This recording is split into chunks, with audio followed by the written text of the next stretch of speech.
अच्छा बाबूजी, मैं अमर लोक गीत बिरहा गायक अनिल कुमार नादान व साथी अपनी पूरी टीम के साथ आप लोगों के बीच में एक शहीदी बिरहा प्रस्तुत करने चल रहा हूं, जो कि प्रतापगढ़ की आन बान और शान रहे। भारत माता के वीर सपूत आप बड़े भाई श्री सतीश चंद्र वर्मा जी 4 लाइन भूमिका के माध्यम से कभी अपनी कलम के द्वारा हुंकार भर रहा है मास्टर साहब।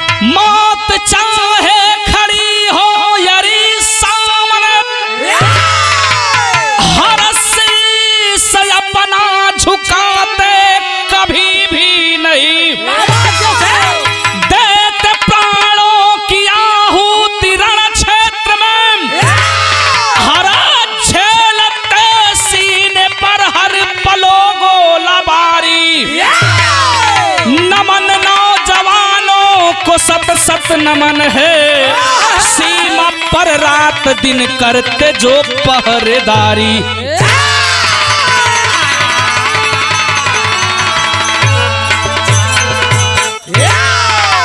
अरे तो नमन नौजवानों को सत सत नमन है सीमा पर रात दिन करते जो पहरेदारी। आए बाबू, एक केकर आवाज है हमारे भारत देश के जुझारू सपूतन के आवाज है। ललकार करके कहते हैं और आतंकवादी उग्रवादी, अगर हमारी भारत माता की तरफ नजर उठा करके देखने का काम करोगे तो तुम्हारी आंखें फोड़ने का काम हर एक भारत का सिपाही करेगा। एक लाइन कव्वाली है मास्टर।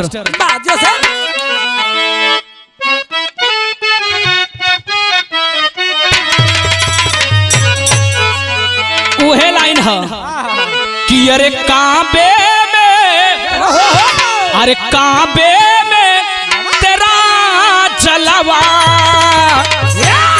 काबे में अरे तेरा जलवा, काशी में नजारा है।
बहा लिखत हूँ बबलू भैया कि अरे कुर्बान, अरे कुर्बान वतन पर की, अरे कुर्बान वतन पर की जिन्होंने जिंदगानी है।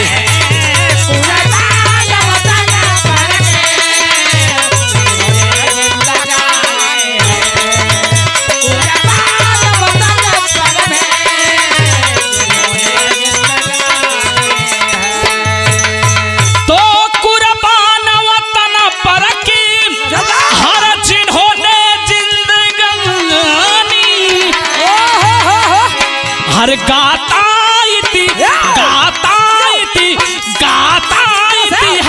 सदा वीरों की कहानी है।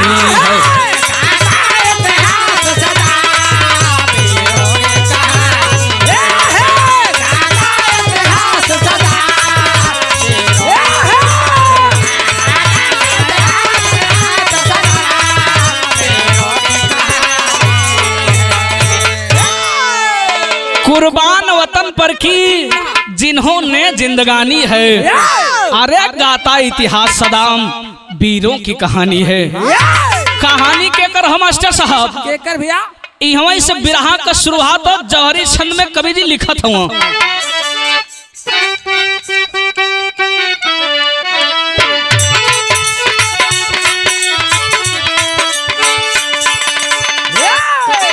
कहना हो हरे भारत वीरों की धरती जन्मे जहां से बघेला निज अनुमान पर देखो सम्मान पे लड़े अकेला फौलाद था जिनका सीना रग रग में भरी रवानी कुर्बान वतन पर करते हंसकर अपनी जिंदगानी भारत भूमि के अंदर उत्तर प्रदेश है आला प्रतापगढ़ जिला जहां पे धरौली गांव निराला राजा राम है वहीं पे परिवार संग में रहते पत्नी के संग सब बच्चे पालन देखो वो करते सौहार्द बना कर देखो जीवन को बिताया करते।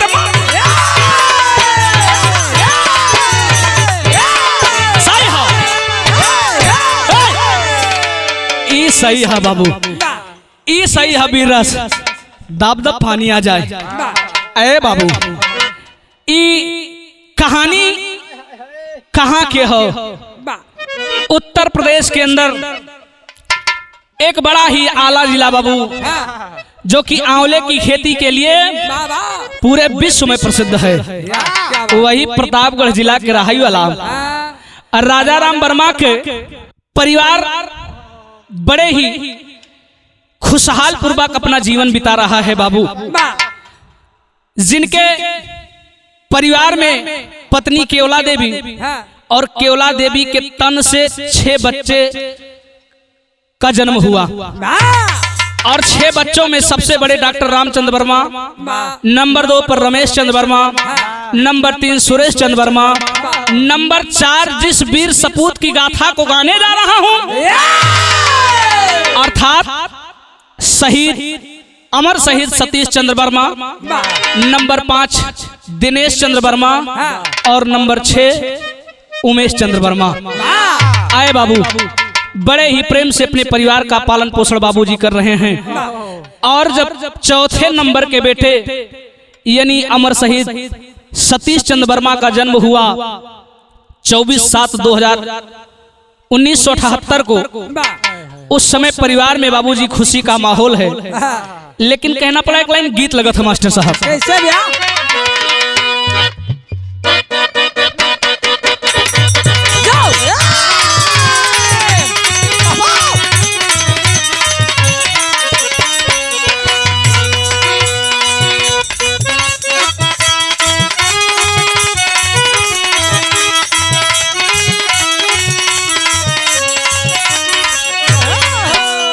कोनो मेहरारू अपन विरह वेदना बताओ मास्टर।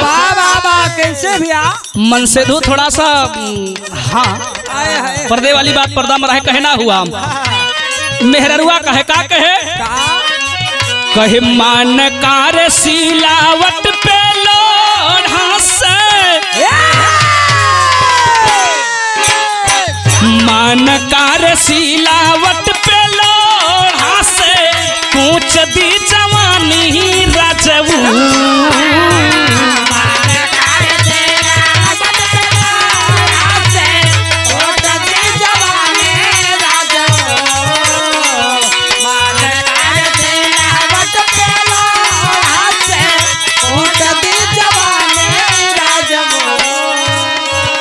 मन कर सिलावट पे लोढ़ा से पूछ दी जवानी राजबू कौनो सावती संग काटा तारा चानी लगा के मच्छर दानी राजबू हो कौनो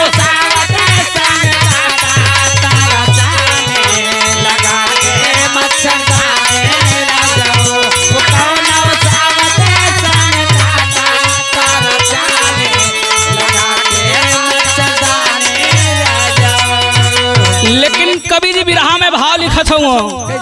राजा राम चाचा अपने परिवार के साथ बच्चों का पालन पोषण कर रहे हैं।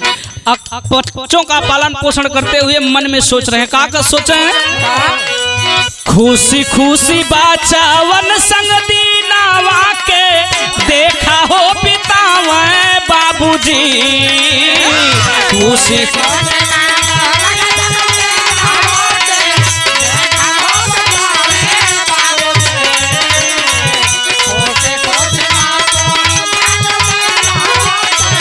देखा हो तो अपने जीवाना के सपना सजावे पढ़ावे औली खावे बाबूजी हो अपने जीवाना के सपना सजावे पढ़ावे औली खावे बाबूजी हो अपने जीवाना के सपना सजावे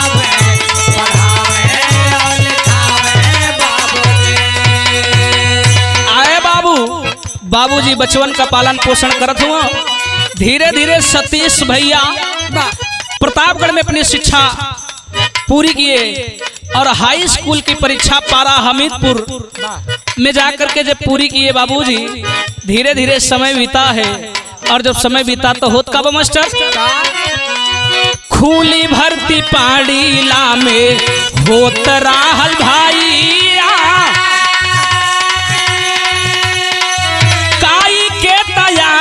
तब साथी से गईले भैया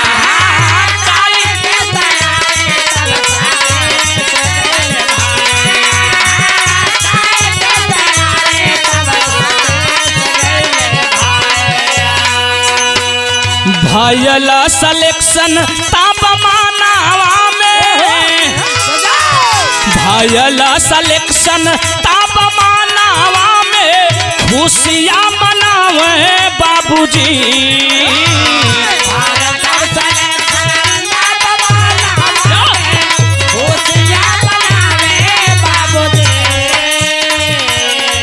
भैया सिलेक्शन तब मनावा में खुशियाँ मनावे बाबूजी अपने जीवाना के सपना सजावे पढ़ावे औली खावे बाबूजी हो अपने जीवाना के सपना सजावे पढ़ावे औली खावे बाबूजी हो अपने जीवाना के सपना सजावे पढ़ावे औली खावे बाबूजी। आए बाबू हाई स्कूल की परीक्षा पास किए और 2001 में पंडिला महादेवन सेवैत के पास खुली भर्ती हो रही थी बाबूजी और पता चला सतीश को पहुंच गया वो वीर सपूत बाबू लाइन में लगा है। ए बाबूजी कहा गया हो नहार बिरवान के हो चिकने पास लाइन में लगा है और जब लाइन में लगे बाबूजी सभी बच्चों की बारी आ रही है और जब इनकी बारी आई नाप जोख एकदम दुरुस्त हुआ बाबूजी सेलेक्ट कर लिए गए और जब फौज में सिलेक्शन हो गया भर्ती हो गए सन 2001 में बाबू। और जब 2001 में भर्ती हो था मास्टर साहब तक लेने गीत लगा था बाबा कौन भैया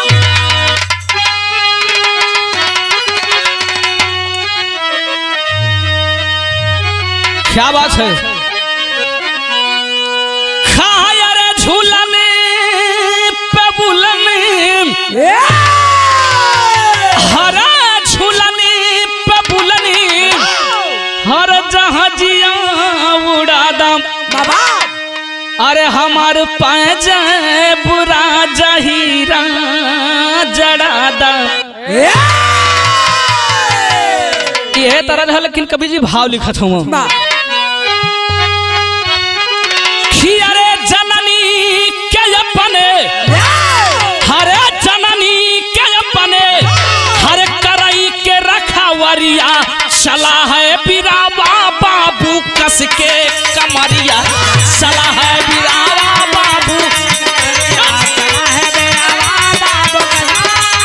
साहब ना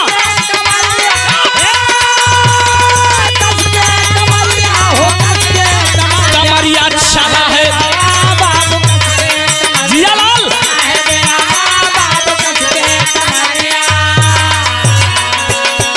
अरे माई बाबू के तब छुई के चरणवा आ ड्यूटी पे पहुंचा है जाई के चरणवा, ड्यूटी पे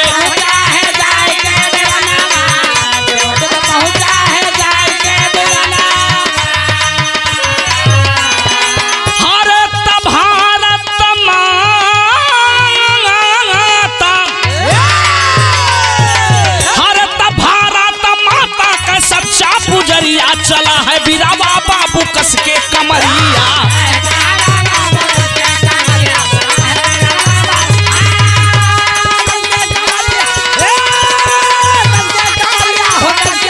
जियालाल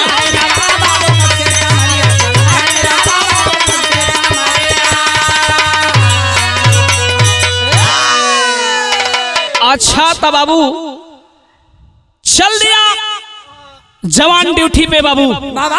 और जब ड्यूटी करने लगा तब बबलू भैया कमवैया के घरे देखवारन के कमी नहीं रहते। और वो देश का जवान हो, सीमा का जवान हो, लड़का 2001 में भर्ती हुआ बाबू, और 2002-3-4 मात्र 3 साल बीता। बाबू माई मिलके सतीश जी की शादी रचा दिए बाबू। शादी हुई कहाँ? स्वर्गीय श्री राम शिरोमण पटेल जी के 2 बेटे, बड़े बेटे का नाम नंदलाल पटेल, छोटे बेटे का नाम शिव कुमार पटेल। 2 बिटिया हैं बाबू।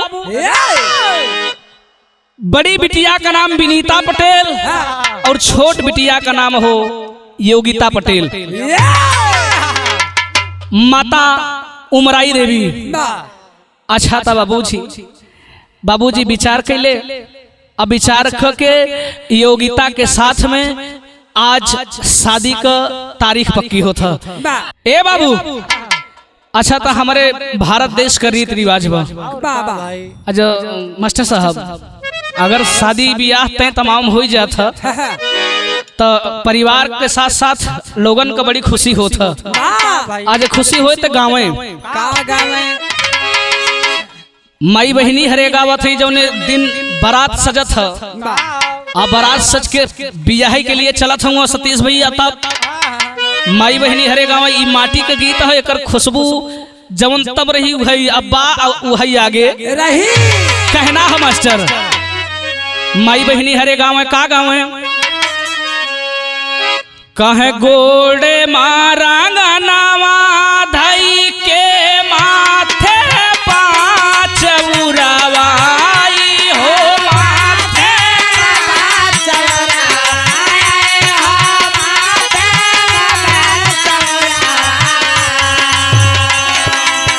5 गोड़े मारांगा नावा धई के माथे 5 उरावा आई हो चौरावा मुड़े मऊरावा धई के हो मुड़े मऊरावा धई के।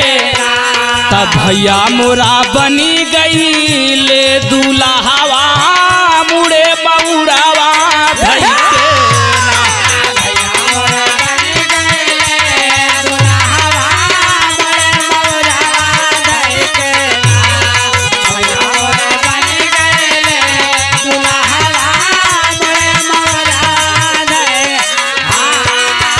अंगूरी में मुनरिया सोहई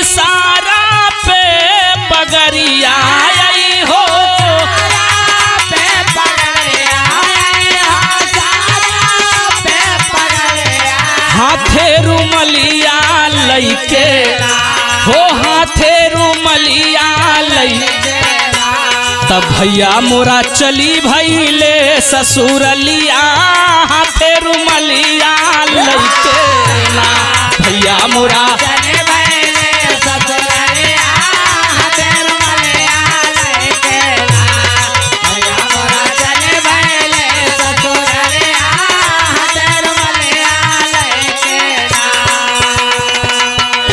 जहाँ से बारात निकला था मास्टर हुआ कमाई बहनी हरे गाँव। आज जब बारात पहुंच गए शाम के बेला पहुंची जब राम शिरोमण पटेल जी के दुआरे पर तब हुआ कमाई बहनी हरे गाँव है। का गाँव है? का गाँव है?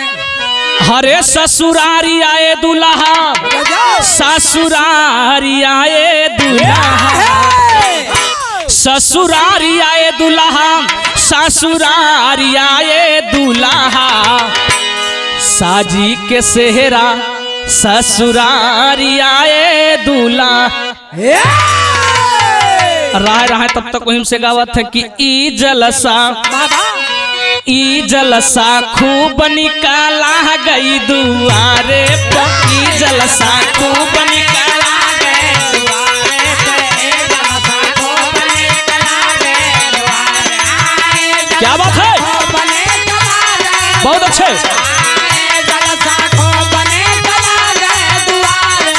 ई जलसा खूब निकाला गई दुआरे पर।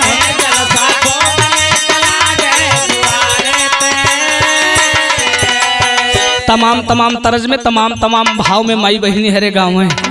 कहा सासु कया नाम हरे गजबनी कला गए हरे ससुरु कया नाम गजबनी कला गए कही हथिया झूमत किया वे दुआ।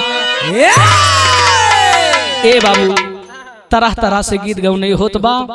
आखिरकार जल जलपान हुआ, दुआरा कचार भई, सुबह हुई, विदाई हुई बाबूजी। और जब विदाई भई धीरे धीरे समय बीता। कुछ दिना के बाद 20/8/2009 को सतीश और योगिता के बीच में एक लक्ष्मी का जन्म हुआ, जो बिटिया का नाम प्यार और दुलार में माई बाबू मिलके श्रुति पटेल रखे। और ठीक 1 वर्ष बीता बाबू। 22/11/2010 को घर में पुत्र रत्न की प्राप्ति हुई, जो बेटवा का नाम प्यार दुलार में सौरभ पटेल रखा गया। धीरे धीरे जीवन की गाड़ी आगे बढ़त हो। एक लाइन तरज लागत है मास्टर साहब। क्या बात है, बस तरस से बढ़िया भाव कवि जी फरज में लिखा था वो।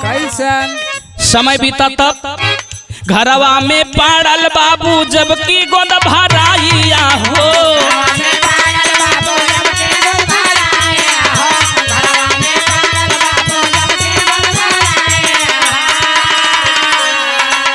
घरवा में पड़ल बाबू जबकि गोद भराइया हो। आइले जवान तब भवानावा मनावा विचार कोई के।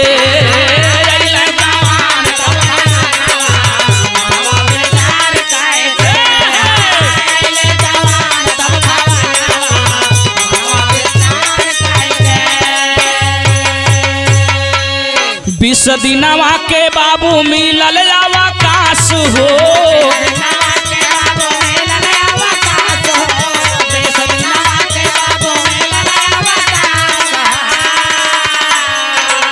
बीतल प्रयोजन लागी ड्यूटी के आस हो।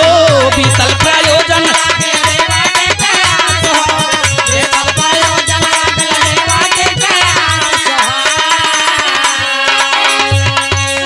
धीरे धीरे बीत लागल, धीरे धीरे बीते लागल जाबा की समाइया हो। धीरे धीरे बीते लागल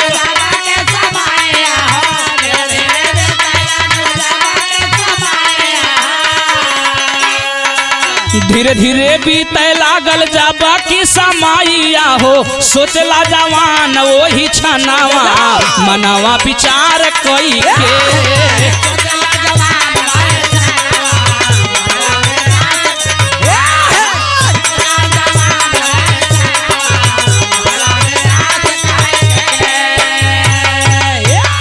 अरे बाबू धीरे धीरे समय बीता।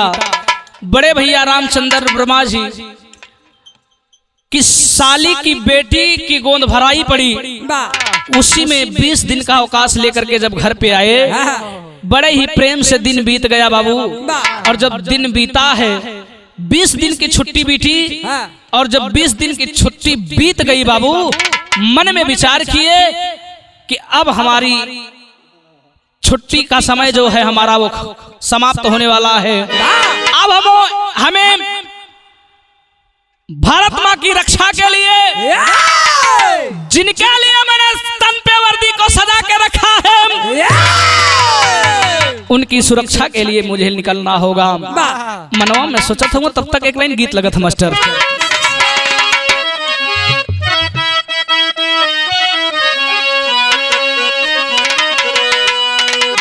तरस से बढ़िया भाव कवि जी फरज में लिखा था, कहना हो कहा, अरे चला है जवान जबकि ड्यूटी पे बिराना, अरे चला है जवान जबकि ड्यूटी पे बिराना, पिताजी से भायल ना मिलनवा हो राम।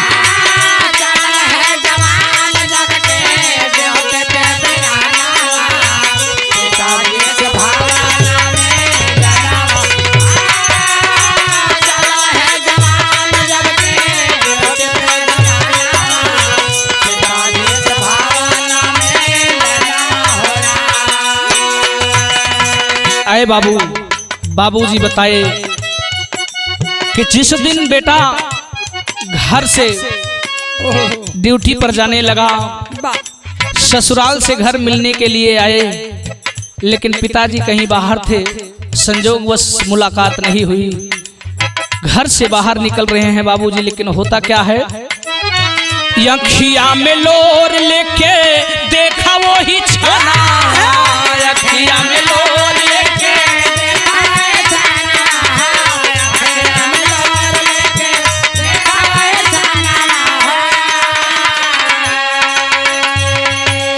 परम पूज्य पिताजी ने बताया, और धर्म के चचेरे भाई हरिश्चंद्र वर्मा जी ने बताया कि जिस समय वो जा रहे थे घर से, पूजनी माता जी के आंखों से झरझर झरझर आंसू बह रहा था, और सतीश जी की आंखों से भी अश्रु की धारा बह रही थी। मानो उनको एहसास हो गया था कि मेरा आखिरी बुलावा भारत माँ की रक्षा के लिए आ गया है। ए बाबूजी से मुलाकात नहीं हुई। पहुँचे है जाए तब ड्यूटी पे जवाना, पहुँचा है जाए,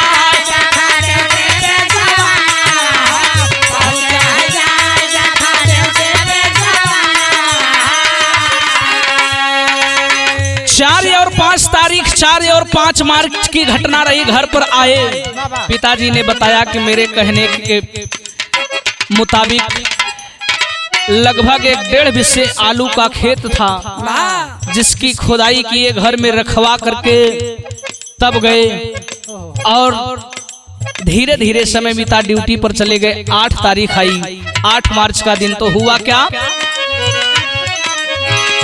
अरे 8 तारीख के बाबू किए हैं फोनावा, 8 तारीख के बाबू की हले है फोनावा, पिताजी से भायल ना मिलनवा हो रहा।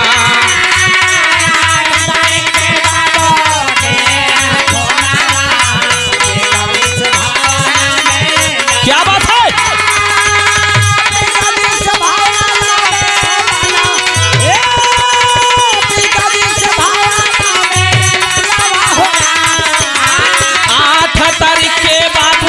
की हाले हैं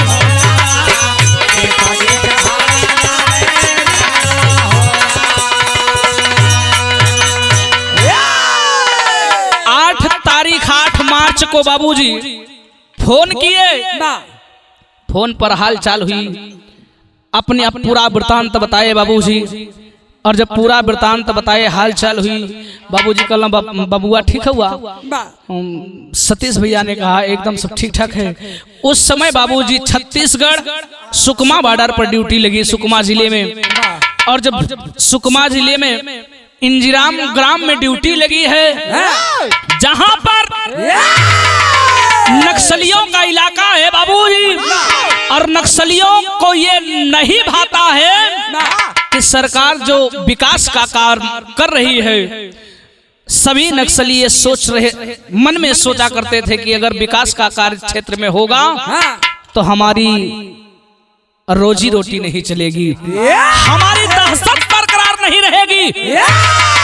यही सोच करके बाबूजी नक्सली आए दिन जवानों के ऊपर हमला किया करते थे। रात को माइनर बिछा दिया करते, जगह जगह पर गोला बारूद रख दिया करते बाबू, घात लगा करके पापी बैठ जाया करते थे। लेकिन ए बाबू समय बीतल, कभी जी टेरी का भाव लिख लो।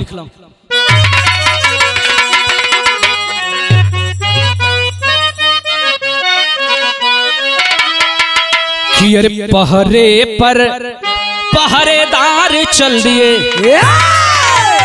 समय बीता बाबूजी, अचानक सूचना मिली कि कुछ नक्सली घेरा बना करके जाल बिछा करके बैठे हैं।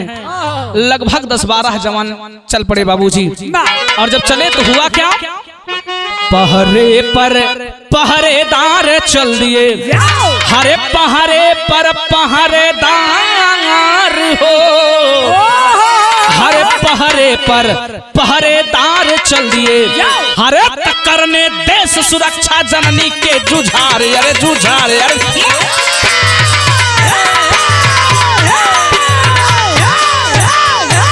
सही है मुन्ना, करने देश सुरक्षा जननी के जुझार, पहरे पर पहरेदार चल दिए। अजय चलत हम मास्टर साहब, जवानन का जोश और जज्बा का था नहीं हो, जब जवानन के जोश जज्बा का था नहीं है तो कभी जी वैसा नहीं गीत लिखा था वो मास्टर।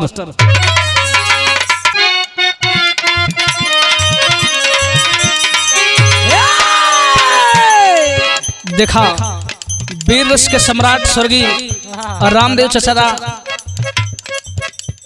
अपने जवानी के आलम में गा के गए, न केहू रामदेव हो जाई, न केहू हैदर हो पाई, न केहू राम कैलाश हो पाई। हाँ अपन अपन प्रयास हो, कहना हुआ मास्टर साहब दादा गावे, अरे बाली उमर कमर लचकनिया, बाली उमर कमर लचकनिया, गोरी खींचनी हुर के पनिया, गोरी का झूला झूलनिया।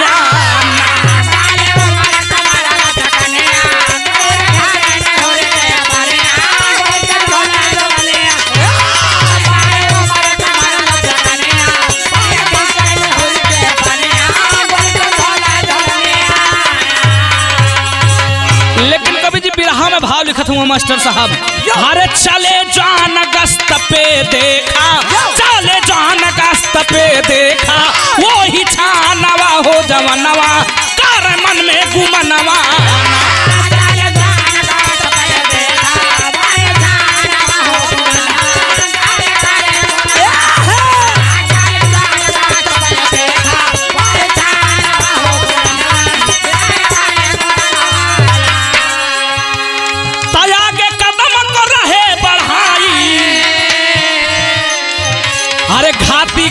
में बैठे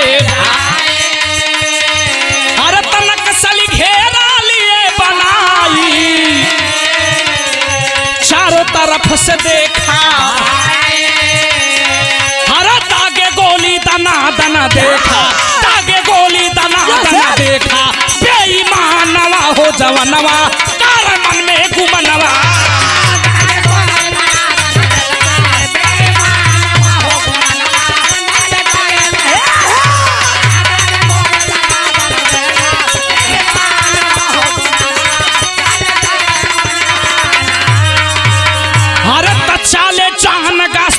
देखा चले जान गस्त पे देखा, वो ही छानवा हो जवनवा, कर मन में गुमनवा।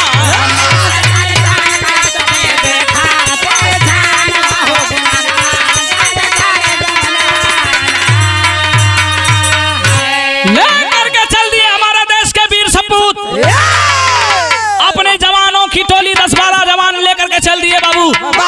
और जब चले हैं 15 से 20 जवान आए बाबू, सड़क बन रही थी, दोनों तरफ नक्सली अपना घेरा बना करके बैठे थे। लेकिन होत का बाइक लाइन गीत फिर बदला था मास्टर।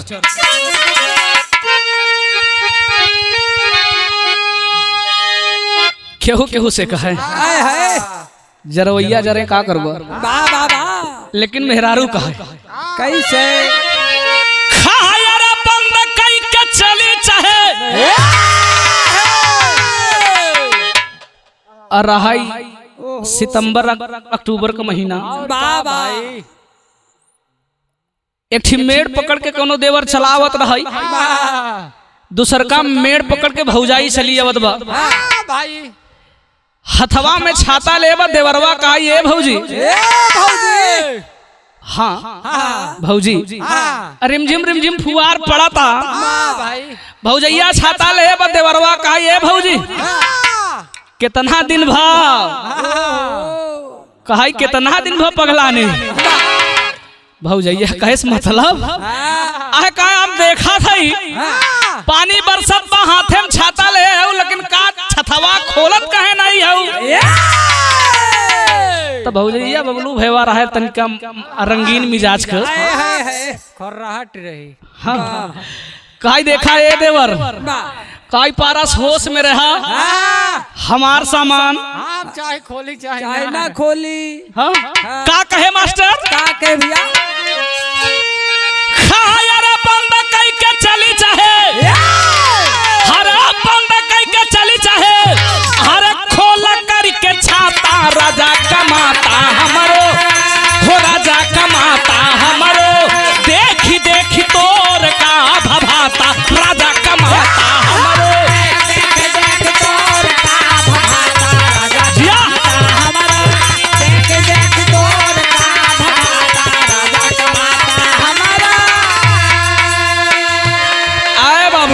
चारों तरफ से जंगल है, नक्सली अपना घेरा बना करके बैठे हैं आतंकी। चारों तरफ से जवानों को पता नहीं है बाबू, लेकिन हमारे भारत देश के वीर सपूत जननी की सुरक्षा के लिए अपनी इस भारत भूमि की सुरक्षा के लिए माँ के आंचल माँ के दामन को बचाने के लिए चले हैं जवान। और जब चले तो हुआ क्या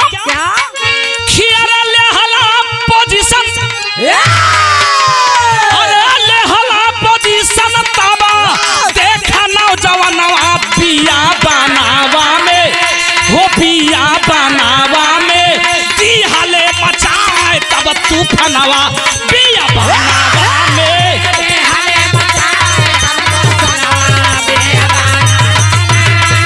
क्या बात है।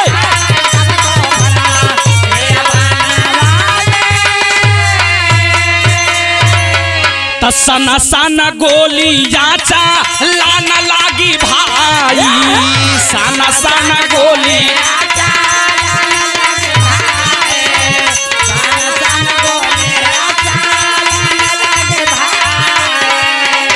हमारे भारत देश के जवान जब पोजीशन लेकर के गोलाबारी करने लगे बाबू, उसी समय पहले से ही घात लगा करके बैठे उग्रवादी नक्सली बाबू घात लगा करके बैठे हैं जवानों को ऊपर फायरिंग करना चालू कर दिए। तब सन सन गोलियां हर चलन लगी भाई हर गैले बेईमान ताबा गैले बेईमान ताबा घातिया कमाई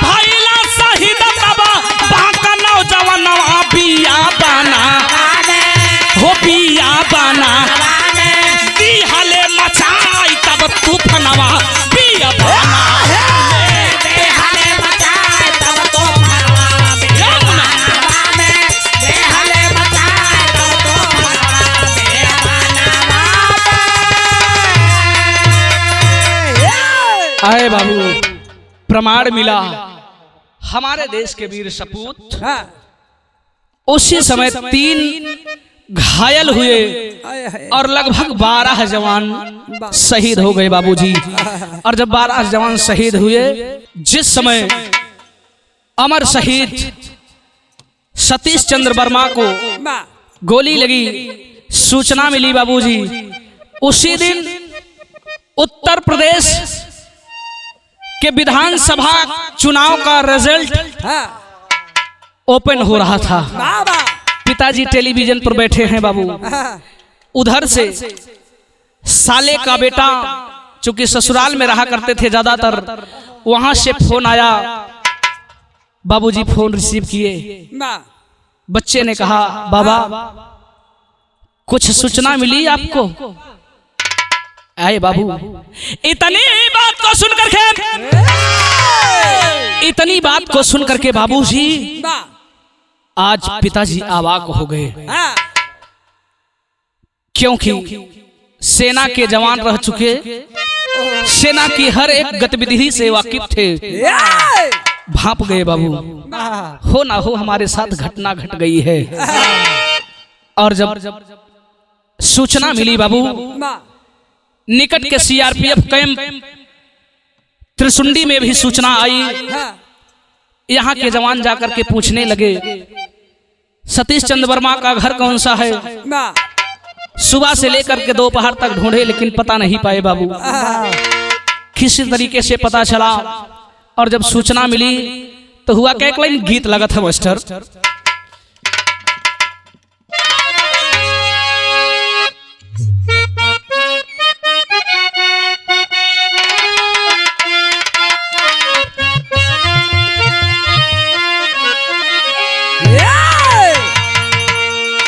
आए बाबू, जौने समैया सूचना आवा था घरवा पे, और सूचना के बाद जब पार्थिव शरीर जब घर पहुंचा बाबूजी, उस समय हुआ क्या,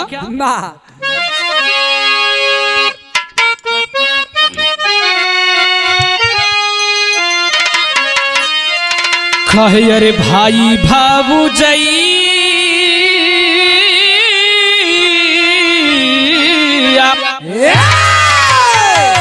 अरे भाई भाऊजैया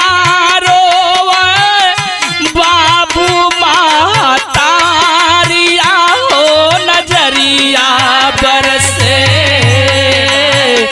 भाई भाऊजैया बाबू मातारिया हो नजरिया बरसे, भाई भाऊजैया, क्या बात है,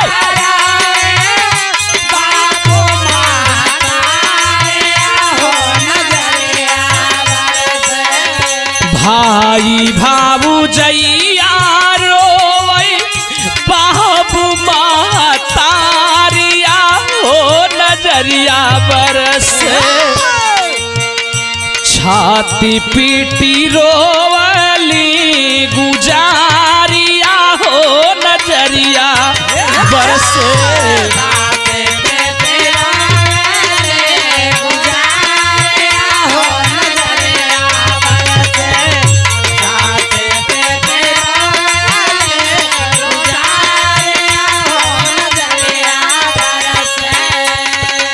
ए बाबू दोनों टूअर बच्चा छोट छोट हुआ, माँ को सूचना मिली बाबूजी, माँ पागल की तरह भी लिखने लगी, बाबू अवाक हो गए, परिवार रोने लगा, बाबू आज हीरा खो गया, लेकिन ये बाबू भैल का सांगा के साथी रोवे खाऊ आज वारी,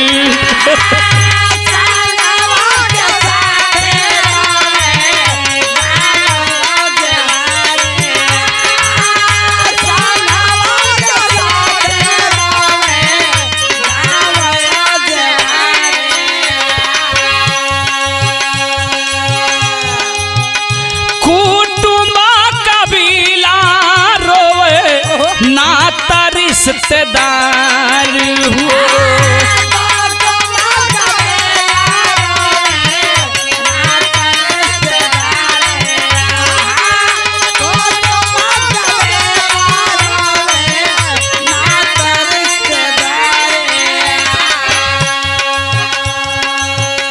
शोकित अधिकारी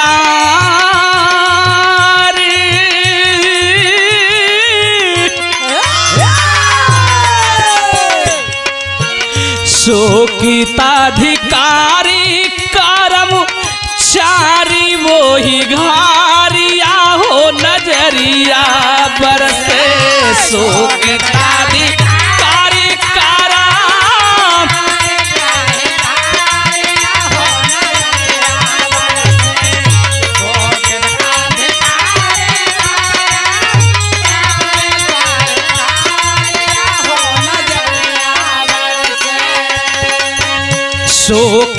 शोकिताधिकारी कारम चारी वो ही घारिया हो नजरिया बरसे छाती पीटी रोवली गुजारिया हो नजरिया बरसे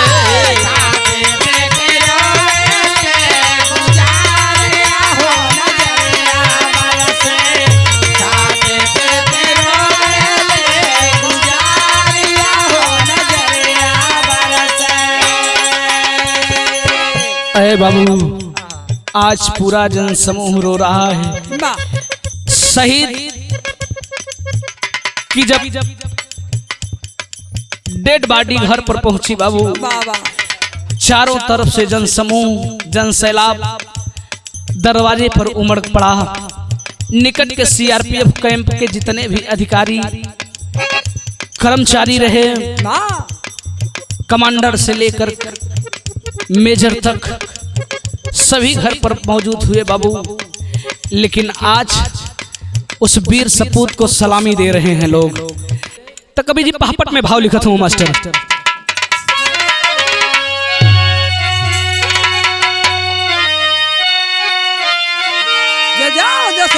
आज पूरे देश में जब खबर फैली है और जब खबर फैली तो हुआ क्या हरे चले उठाई पार्थिव तब शरीर नीरले नैनों में हरे चले उठाई पार्थिव तब शरीर नीरले नैनों में हरे दिए सलामी देशवा के तब वीर नीरले नैनों में।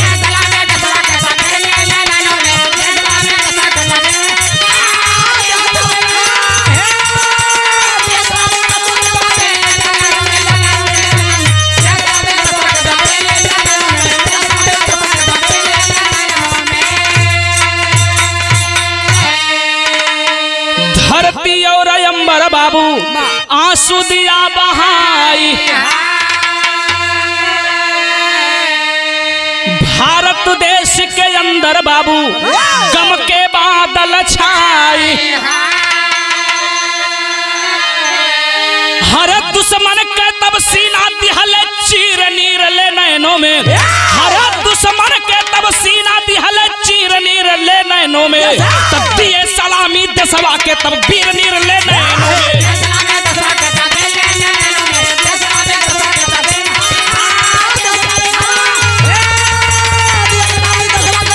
साहिब ना यह भी रहा क्या बात है।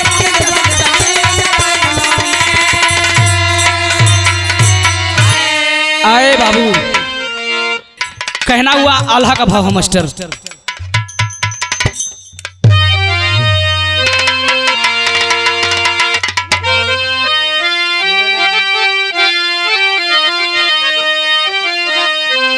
हाय खियरे अंतिम किया के हरे अंतिम समय आता बा भायली तैयारिया भैया सबही के आँखिया से बाहई लागल लो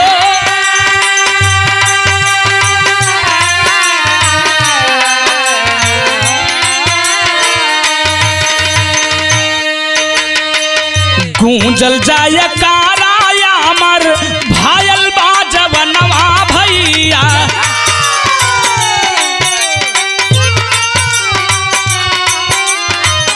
जय घोष होला बाबू देखा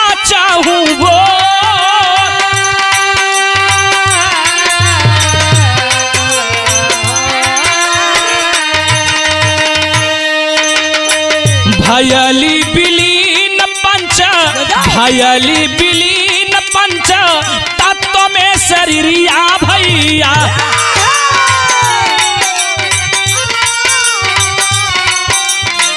पावला जवान जबकि देखा अग्निदान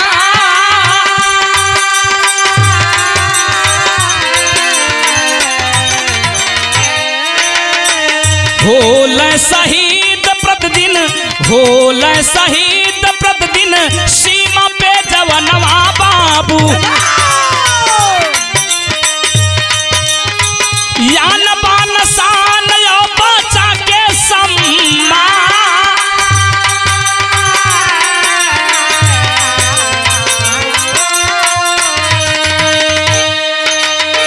सुरक्षित जवान सेवा सुरक्षित जवान सेवा अपनी देशवा भैया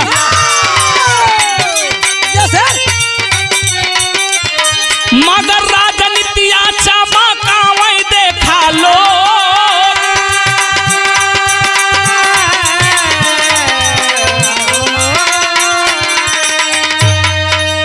नेता अभिनेता चाहे होए अधिकारिया बाबू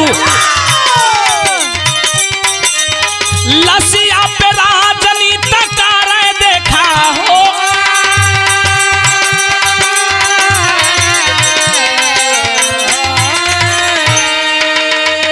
आए बाबू आखिरकार जवान के पार्थिव शरीर को उठा करके सीमा के नौजवान चले हैं और घर से ही कुछ दूर इलाहाबाद और फैजाबाद हाईवे को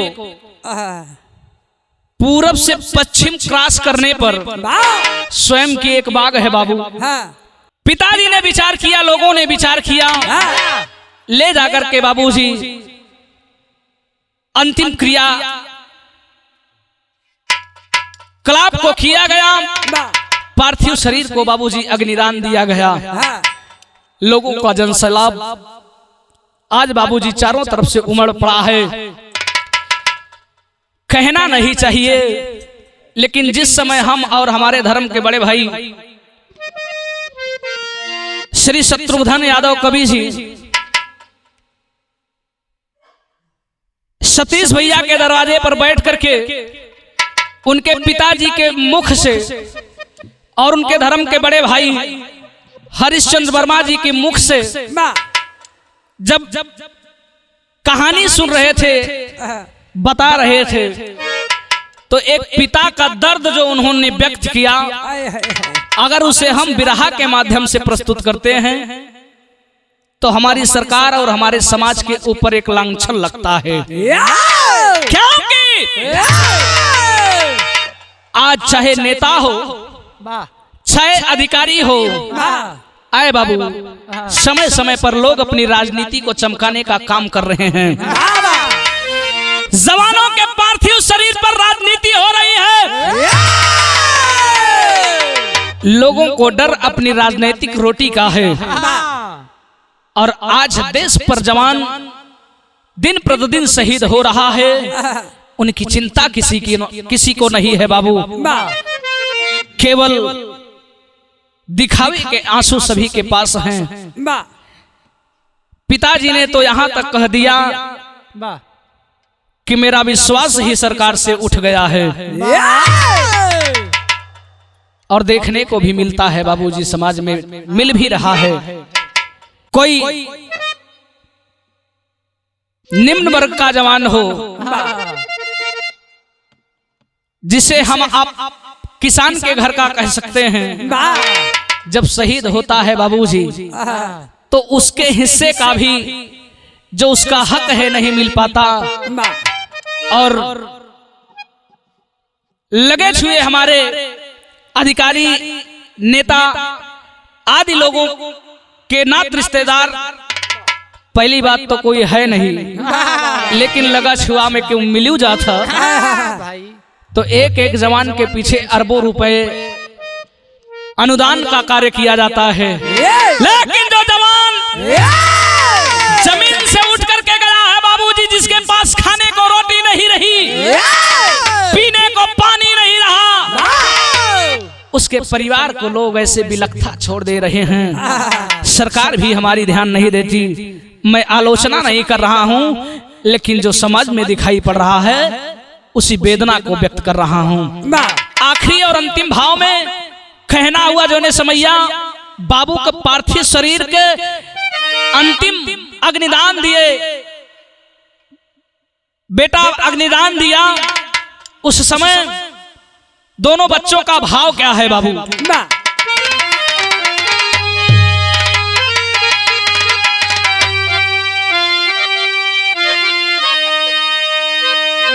बेटा सौरभ पटेल और बेटी श्रुति पटेल कहें का कहें? हरे तोहरे ऊपर हमनी, हरे तोहरे ऊपर बात हमनी के ना जये पापा, तराउर तनवाई बाराउरी आवाज ये पा।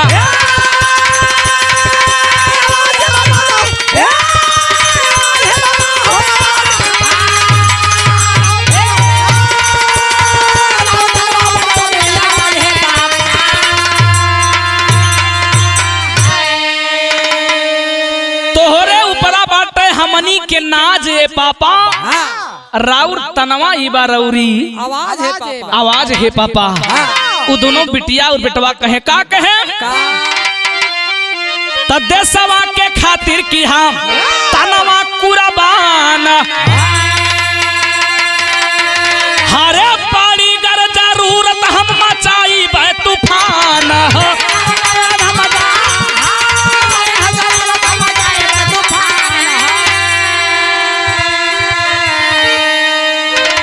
आए पापा, कसम खाते हैं आपके पार्थिव शरीर की, अगर देश के लिए जरूरत पड़ी, आपने जैसे हंसते हंसते प्राण को न्यौछावर किया है, उसी तरीके से हम भी अपने प्राण देश के ऊपर न्यौछावर करने का काम करेंगे। जरा सा भी हिचक नहीं होगी।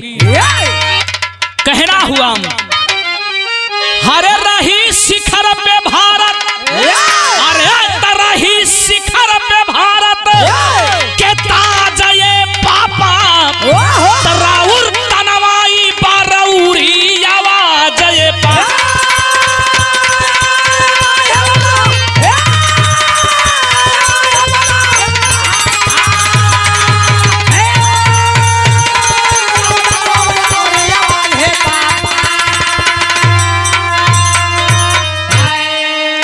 रही शिखर पे भारत के ताज हो पापा, राउर तनवा इबा रौरी आवाज है पापा। आए बाबू, दोनों बेटे यही शपथ लेकर के सच्ची श्रद्धांजलि अपने पिता को समर्पित करते हैं। और आज हमारी ये पूरी टीम उस वीर सपूत को सच्ची श्रद्धांजलि गीत के माध्यम से प्रस्तुत कर रही है। आखिरी और अंतिम भाव।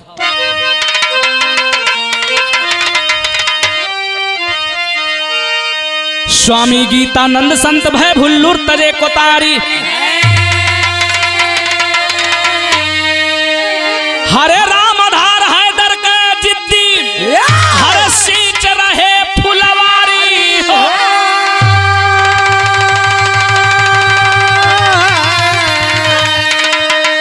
तो पहरे पर पहरेदार चल दिए, हरे पहरे पर पहरेदार चल दिए, शाही अनिल नदान अब पंचन के दुलार, पहरे पर पहरेदार चल दिए।